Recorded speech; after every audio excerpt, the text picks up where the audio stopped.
For today, bago tayo magsimula sa ating talakayan, napakaganda ng ating tatalakayin ngayong partner. Makaka-relate tayo dito kasi malapit-lapit sa lugar natin, community. Ito muna tayo po sa Food for the Soul and Food for the Spirit. Yesterday, kung naalala mo, di ba, nag-ask tayo, parang may nagtanong sa Panginoong Diyos, bakit mo kami hinahayaang mag-suffer? Di ba? Sabi nga natin yesterday, may dahilan, may purpose, no? Sa buhay po natin. Why nagsasuffer po tayo?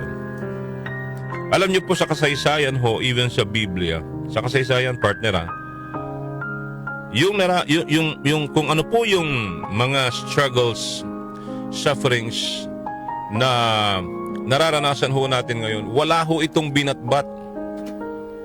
Walang binatbat ito sa pinakamatinding pagsubok sa buhay ng isang nilalang ng Diyos at mahal ng Diyos. Walang iba kundi si Job. Kilala niyo si Job, di ba? Talagang ano yan, very popular story yan sa Old Testament, partner. Can you imagine, mga kaibigan, nawala lahat kay Job. Di ba? Nawala lahat sa kanya. Nawala lahat.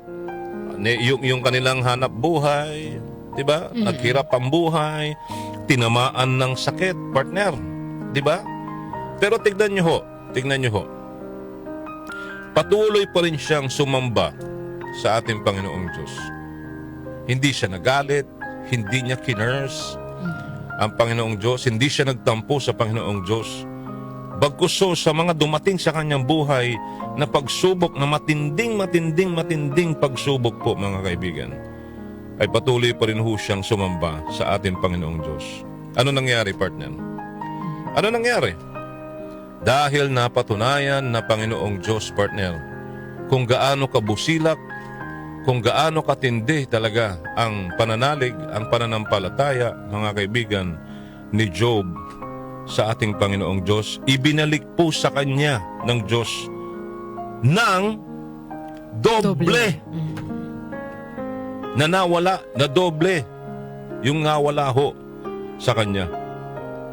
Diba? Kaya sana maging ehemplo po si Job sa atin at naway ang hilingin po natin ay bigyan po tayo ng Panginoong Diyos ng lakas. Ang lakas, opo, sa araw-araw. Another example, mga kaibigan. Diba? Sabi ko nga, itong mga problemang dumarating sa atin, come and go yan eh, come and go. Come and go yan. Pero, alam mo nga, sabi nga nila, yung pagsubok na yan, hindi ibibigay ng Panginoong Diyos sa atin na kung alam niyang hindi natin kakayanin. Look what happened. Ito yung mga karakter sa Biblia, mga kaibigan. Si Jonas, kilala nyo?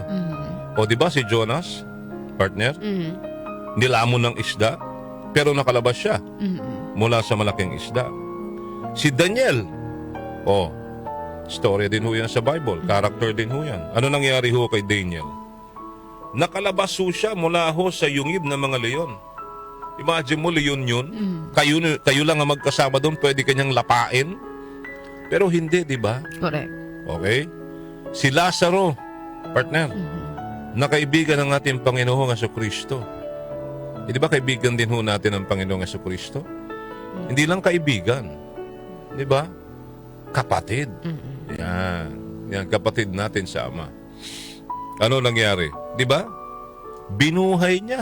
Saan ka nakakita ng patay na bubuhayin mo? Diyos lamang ho ang kayang gumawa nun. Walang sino man.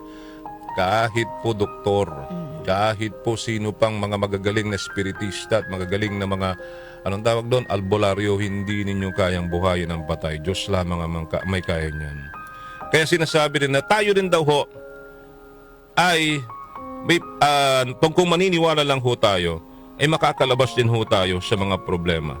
Kung maniniwala tayo sa Panginoong Diyos. Alright? Dito po sa mundong ibabaw na ginagalawan po natin, mga kaibigan, alam nyo ho, puro kasiyahan. Akala natin ang pinanganak tayo dito para lamang magsaya, mag-enjoy sa lahat ng bagay na meron tayo. Tama? Ini-enjoy natin lahat. Hindi tayo kontento pag anong meron tayo. Naghahanap pa tayo ng sobra-sobra masigit pa. Kaya minsan, yung blessing ng Panginoon, hindi natin napapansin, Darlene, dahil kasi yung hinihiling mo mas malaki doon sa binibigay na blessing sa iyo ng Panginoong Diyos. Hindi po ba? Amen ba yun? Totoo po yun. Wala pong lokohan. Totoo, 'di ba? Hindi natin napapansin yung maliit na biyaya na binibigay ng Panginoon sa atin dahil yung hinihiling natin kasi iba. Oo. Iba. 'Di ba?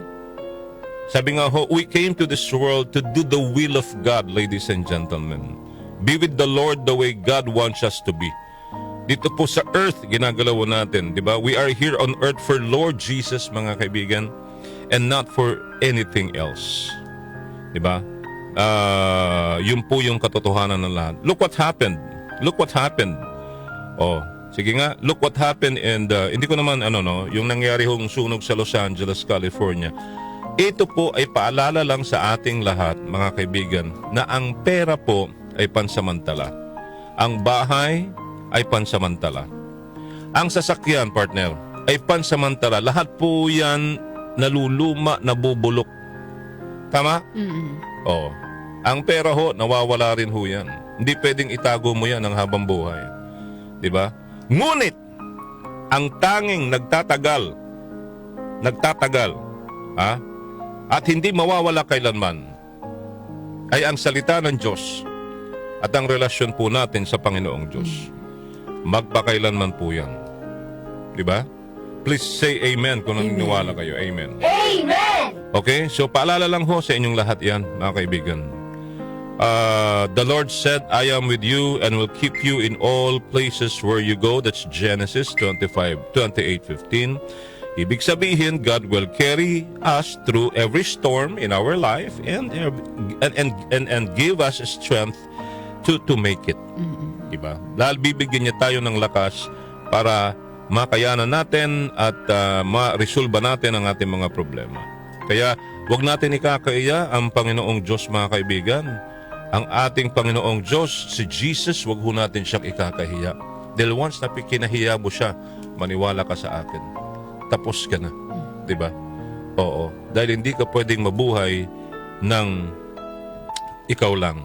At tatandaan natin, diba? Huwag tayong masyadong iniidolo yung mga magagaling, kung sino man, mga celebrity at mga sikat. Dahil sabi nga nila, ang doktor kaya niyang what do you call this? Save Iligtas. Iligtas ang katawan, what do you call this? Your body. Oo. Yung katawan natin. Ang bombero, mga kaibigan, kaya niyang iligtas kung kakayanin niya ang bahay mo. Depende yan. Depende yan kung may dala siyang tubig. Oo. But only God can save our soul. At hindi ang pera mo, ang bahay mo, ang ari-arian mo, ang napakalawak mong pera, kapatid. Diba? Yan ang nababasa natin sa mga vloggers, sa social media, na puro na lang pera, puro na lang property, pagpapayaman. Wala tayo halos mabasa, partner, na tungkol doon sa pagpapayaman ng ating kaluluwa. Diba?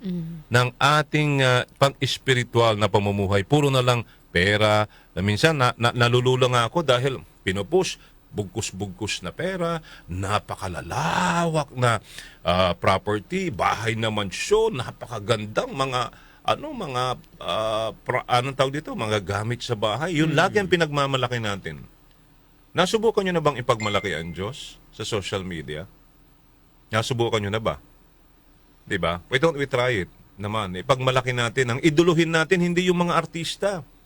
Dapat ang iniidolo natin ang Panginoong Diyos, si Jesus, siya lang dapat ang idol natin. Wala nang iba. Dahil, mga kaibigan, sinasabi ho, sa Bible pa rin, partner, ha? O, ha? Ito po yun. Napakasimple lang ho yung sinabi.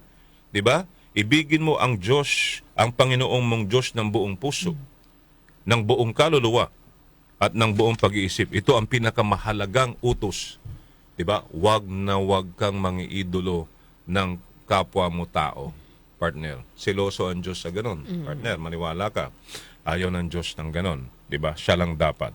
Okay? So, patuloy po tayong sumamba sa ating Panginoong Diyos kahit may mga tanong tayo sa Kanya.